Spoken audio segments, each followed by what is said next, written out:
Bankura medical college গণডেপুটেশন হাসপাতাল ও জনস্বাস্থ্য রক্ষা সংগঠনের আজ বাঁকুড়া সম্মিলনী মেডিকেল কলেজ ও হাসপাতালে গণডেপুটেশন কর্মসূচি করল হাসপাতাল ও জনস্বাস্থ্য রক্ষা সংগঠন বাঁকুড়া জেলা কমিটি। ডেপুটেশন বাঁকুড়া মেডিকেল কলেজ ও হাসপাতালকে ঘিরে সাধারণ মানুষের নানা সমস্যার কথা তুলে ধরে হাসপাতাল ও জনস্বাস্থ্য রক্ষা সংগঠনের আহ্বায়ক ডক্টর সুভাষ মণ্ডল জানান, রোগীদের শয্যা সংখ্যা বাড়াতে হবে, হাসপাতালের মেঝেতে রেখে চিকিৎসা করা চলবে না। নিউরোসার্জারি, কার্ডিওভাস্কুলার সার্জারি ও এন্ডোক্রিনোলজি সহ বেশ কিছু গুরুত্বপূর্ণ বিভাগ চালু করার দাবি তোলেন তিনি আরও জানান, স্বাস্থ্যসাথী কার্ড ছাড়াই রোগীদের চিকিৎসা করতে হবে এবং হাসপাতালে বিনামূল্যে সরবরাহকৃত 644টি ওষুধ থেকে বাদ পড়া 284টি ওষুধ আবার চালু করতে হবে। বিশেষভাবে প্রসূতি বিভাগ সহ সমস্ত বিভাগে বেড সংখ্যা বাড়ানোর দাবিও জানান তিনি। সংগঠনের দাবি, এই উদ্যোগের মাধ্যমে বাঁকুড়াবাসীর স্বাস্থ্য পরিষেবা আরও উন্নত হবে। বাঁকুড়া থেকে মানিক কর্মকারের রিপোর্ট। আমরা হাসপাতাল ও জনস্বাস্থ্য রক্ষা সংগঠন থেকে ডেপুটেশন নিচ্ছি। আমরা স্থানীয় এবং অত্যন্ত যে ব্লকগুলি আছে সারা বাঁকুড়া জেলার লোক এখানে সমবেত হয়েছে। আমরা চাই মানুষ যে অনেক আশা নিয়ে এই হাসপাতালে আসে এখানে সুচিকিৎসার জন্য, এই সুচিকিৎসা না পেয়ে তারা চোখের জলে আবার ফিরে যেতে বাধ্য হয়। অনেক মানুষই আছে যারা প্রাইভেট হাসপাতাল বা নার্সিং হোমে চিকিৎসা করতে পারে না।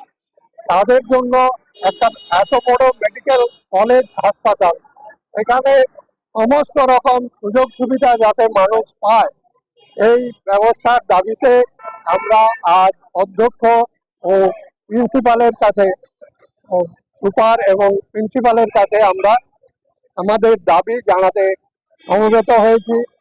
ডেপুটেশনে দেওয়ার একটাই মাত্র আমাদের কাছে পথ, সেটা হচ্ছে আজকে যে মেডিকেল কলেজ, এটা একটা সাধারণ হাসপাতাল নয়, এটি মেডিকেল কলেজ এবং হাসপাতাল।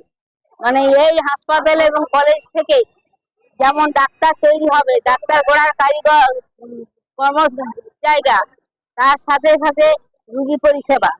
আমরা দেখতে পাচ্ছি যে বিগত 80 দশক থেকে হাসপাতালের আর কোনো উন্নতি হয়নি, ফলে মেডিকেল কলেজে যে কাজগুলি হওয়া উচিত সেইগুলি না হয়ে এখন একটি মাত্র কাজ হয়ে গেছে সরকারের রেফার করা।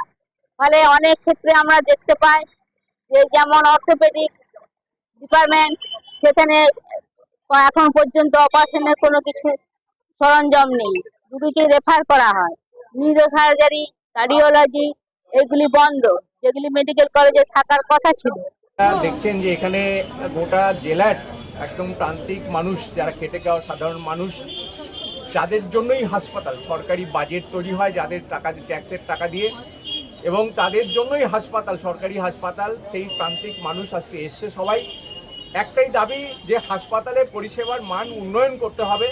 এবং এখানে যে চূড়ান্ত অরাজকতা চলছে, যার ফলে আজকে বহু রোগীকে দেখা যাচ্ছে যে কলকাতায় চলে যেতে হচ্ছে রেফার হয়ে, ফলে আজকে সেই অরাজকতাগুলোকে আজকে দূর করতে হবে, পরিষেবার মানকে উন্নত করতে হবে।